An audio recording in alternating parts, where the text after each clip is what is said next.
Welcome back to the Morning Kickoff Show. I'm your host, Matt Witt, and the Minnesota Vikings have fallen to the Philadelphia Eagles 24-7 in disgusting fashion on Monday Night Football. A game we thought could have been would have been a staple for us. A game we thought could have made fan bases start respecting us as a competitor. Nope, it did just the opposite, as the Vikings fall to 1-1 on the season, tying with the rest of the NFC North. Technically, we do have the tiebreaker over the rest of the NFC North, so if the season were to end today, we would have the tiebreaker due to our head-to-head win over the Green Bay Packers. However, that's not what we're talking about here. We're talking about the fact that the Vikings have, yet again, come into a primetime game against a team with a winning record unprepared. This is not the same Vikings team we saw last year. We know this. It's not. However, in this game, it looked like it was. Kirk has yet another terrible performance on Monday Night Football. I mean, it's like if we aren't playing the Chicago Bears, we look horrible on Monday Night Football. And I just can't wrap my head around the fact that a quarterback who has been in the league this long has how many starts does he has? 122 starts in his career. Still gets scared when the lights are bright. This is something you see rookie quarterbacks do. And I know so many people listening to the show got mad on the fact that I just brought this up again, that I mentioned Kirk Cousins and in a bad way. This is not my opinion. This is a fact. He has 122 starts in the league. And yet when the lights are bright, when the pressure is on him, he doesn't look good. This is not my opinion. It's not. This is exactly what we see year after year after year. And this, yes, I mentioned Kirk Cousins first because he's the one I was most frustrated with. Looking at this entire team and our entire coaching staff is to blame for this loss. Again, another game that nobody is ready for. Nobody. We're going to start by taking a look at our Vikings defense here, because I feel like it's only right that we mention the defense first, because I don't believe a lot of us were surprised how poor this Vikings defense was. Okay, I mentioned going into this game, I wasn't as high on this Vikings defense in this game as a lot of people were. Vikings defense had an outstanding day week one. However, now you're going against the Philadelphia Eagles, who have arguably the best offensive line. Jalen Hurts has been proven that he can work in the league, and his receiving core is outstanding. Nobody was surprised that the Philadelphia Eagles were able to get the better of our Vikings defense in the first half. In the first half, the Vikings defense allowed 24 points. Okay, but that's not what I'm mad about this Vikings defense here, because I did expect that Philadelphia Eagles were going to get the better of this Vikings defense. I am mad about the fact that we continued to run the exact same defense when it was not working. Coaching 101. When something doesn't work, change what you're doing. Seems like Ed Donatell doesn't realize this, as he ran the same soft zone shell coverage the entire game. From first quarter to fourth quarter, our Vikings defense was the same thing. The only difference was that the Philadelphia Eagles were running the ball a lot more in the second half, despite they were taking deep shots the entire first half. Second half, they were just trying to run the clock down so everybody could go home in this game. I was also surprised on how little the Vikings blitzed in this game. It worked all week one. Going into week two, we weren't even blitzing despite our defensive line going against their amazing offensive line. Okay, that aside. Let's mention the fact that we can't tackle too. I can't leave this out because I was surprised. Both of these Jalen Hurts touchdowns, rushing touchdowns that he had, should not have been Jalen Hurts rushing touchdowns. We just can't tackle. Or how about the fact on Miles Sanders runs too? If I'm mentioning one person here, I mean, everybody was not able to tackle on Monday. Cam Bynum. Okay? Because he's the one I was most frustrated with, because we were not putting Cam Bynum on the sideline. Lewis Cine was clear to play in this game, and we continue to see Cam Bynum allow rushing touchdowns to Jalen Hurts, continuing to see Cam Bynum not able to tackle. One of the reasons why we drafted Lewis Cine was because he was an amazing, hard-hitting safety in college. Why did he not play a snap in this game? Tackling was a huge issue the entire game for this Vikings defense, and you saw Cam Bynum basically give 2 rushing touchdowns to Jalen Hurts. You saw Cam Bynum miss multiple tackles in this game, and I was surprised to see that, because I'm huge on Cam Bynum. He is great into coverage. Apparently, not the same story when it comes to tackling. So I would like to see Lewis Cine start next game, just because of this performance. I would like to see Lewis Cine start next game, or at least in the future, because I'm really excited to see what Cine can do in the league. He was a hard-hitting safety in college, and he was great at jumping routes. Perfect. That's what we're asking him to do. Give this guy some play time. Okay, now, that aside, like I mentioned, I wasn't surprised that the Vikings defense was not great. I was surprised that the Vikings offense was so bad in this game. Now, I will cut him a little bit of slack here. The Eagles defense did surprise us. Their secondary, the corner duo between James Bradbury and Darius Slay looks like one of the best in the league. They were a lot better against the run.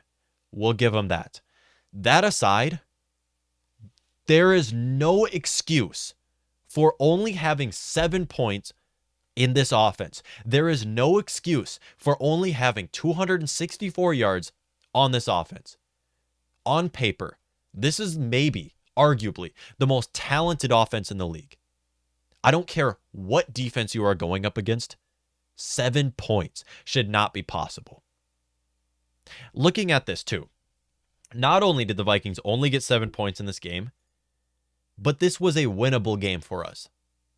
2 possessions the Vikings had started. One was in the Eagles' 30-yard line off of a blocked kick. The other on the Eagles' 9-yard line. Both times they turned it over. I don't care whether you Kirk lovers argue whether these turnovers were Jefferson's fault or Kirk Cousins' fault or some of the receivers. I don't care. Those 3 interceptions, none of them should have happened. None of those are justifiable. And the times you continue to target Darius Slay, despite Slay having a great day. And luckily he dropped a few interceptions. Darius Slay had 2 interceptions in this game. He very easily could have had 5. We continue to target Darius Slay, throwing it up to Justin Jefferson, underthrowing it to Justin Jefferson. Okay, that aside, I think we can all agree Kirk had a terrible day. And he will bounce back next week. He will. It's going to be a Sunday game, 12 o'clock at US Bank Stadium. He's going to have a great day next week. Okay, now that we mentioned Kirk Cousins' bad day, can we talk about Dalvin Cook for a second here? For everybody who was commenting on the show saying that they were worried that Dalvin Cook was going to regress this season, your worries are very valid now, because this was a terrible performance for Dalvin Cook. And the explosive, shifty running back we saw the last 3 seasons, we haven't seen yet this season. Dalvin Cook, 6 carries, 17 yards, 2.8 yards per carry. And he just wasn't explosive from the backfield. He wasn't the same cutting back and shifty running back we've seen in the last few years. He's hitting that decline. Well, looking like he's hitting that decline. What we do know is he's hitting age 27 now, which is where we typically see running backs regress quickly. We saw this with Todd Gurley going from an all-pro running back to essentially a useless running back in a couple years. Same goes for Le'Veon Bell. Both can't even find a roster spot, and just a few years ago, they were the best in the league. I mean, and you're seeing this with Ezekiel Elliott right now too. Both of these running backs where they just regress quickly. And it sucks to see because 26 is not old. If you look at a 26-year-old quarterback, that's young. Look at a 26-year-old wide receiver, that's young. 26-year-old running back might be a little old now. And it sucks to see because, like I mentioned, this is not the same Dalvin Cook performance from a couple years ago. Dalvin Cook has had some great days against the Philadelphia Eagles. And now, going against the Philadelphia Eagles, who look like they don't have a good run game after the first week, 6 carries, 17 yards. They tried to use Dalvin Cook. It's not to say that they didn't. I know he only got 6 carries, but a lot of that came from the first drive of the game, or the first couple of drives of the game. They gave Dalvin Cook the ball right off to start the game. It sucks to see, but it might be time to look for a man up if we don't have it already. It's unlikely that we're gonna bring Alexander Mattison back. I'm gonna assume that he's going somewhere else. I don't think he wants to play here after the Vikings have tried to trade him away. Dalvin Cook, we're gonna have to find a next man up.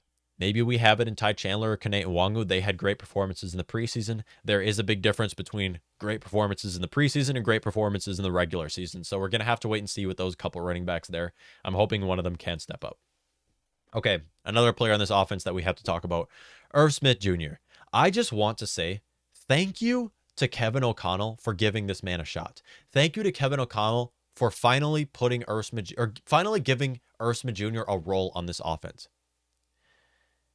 With that being said, take that jersey off of Irv Smith Jr. You cannot allow a player to wear Randy Moss's number and drop this many passes. This is a spit in the face to the best Viking of all time. To see Irv Smith Jr. drop a walk-off touchdown this year, to see Irv Smith Jr. a couple years ago even drop 2 touchdowns in the end zone, easy touchdowns in the end zone, you should not allow him to wear Randy Moss's number. I'm huge. I love Irv Smith Jr., but this is disrespectful. 5 receptions, 36 yards, touchdown, and 2 drop passes, including a walk-off touchdown, which could have been a turning point for this Vikings offense. In games like this where teams are able to contain Justin Jefferson, you do need that next man up, and Irv Smith Jr. has been great from the slot for us. I think, in my opinion, Kevin O'Connell is going to continue to give the ball to Irv Smith Jr. He just has to build up his confidence. I mean, dropping a pass like that should not be possible whatsoever. Not to mention the number of drop passes that were in the backfield. 1-yard passes that were dropped in this game. I just couldn't wrap my head around this offensive performance and this offensive line and these playmakers. Our offensive line, Ed Ingram has not had a great start to his career. I hate to say it, but he has not had a great start to his career. Garrett Bradbury still looks like he doesn't deserve the starting roster spot. Doesn't look great whatsoever. Vikings player of the game, Ryan Wright, 5 punts. Hey, he was able to punt 5 times. Beautiful punts. I want to give credit where credit is due. It was fun to watch him. Well, it's not fun to watch him punt. It felt good when he had a great punt. We really found a gem as a UDFA from Toledo here. Player none of us have ever heard of him in our life until the Vikings signed him. And now it's looking like he's going to be a player that we're going to all hear his name called for the next 10 years. Love Ryan Wright. Next week, the Minnesota Vikings will... Oh, I didn't put it here. Next week, the Minnesota Vikings will play the Detroit Lions at home. Noon game on Fox. This should be a comfortable win. Kirk Cousins is coming off of a poor performance. Typically, when Kirk Cousins comes off of a poor performance and he gets a home game against a team that is not above 500, he has a great day. I think Kirk Cousins is going to have a monstrous day next week. And yes, I know I trashed on this Vikings performance a lot right here. I am not down on the Vikings like a lot of people are. I think people are overreacting quite a bit here because it's only week 2. So much can change going forward. How many times have you seen teams that weren't in the Super Bowl competition by week 5 and competed for the Super Bowl at the end of the stretch? It really just comes down to these coaches. You have to be prepared, especially in games like these. You must be prepared. And this can change going forward. It's a young coaching staff. I get it. You had a terrible game. Vikings maybe had a lot of confidence a week ago. Well, they just got humbled in this matchup. There's a lot that needs to change going forward. That's not to say that there won't be a lot that does change going forward. I'm still very high on my Vikings. It was just so disappointing to see the same primetime performances by Kirk Cousins and the rest of this team that we've seen for years now. Let me know what y'all think.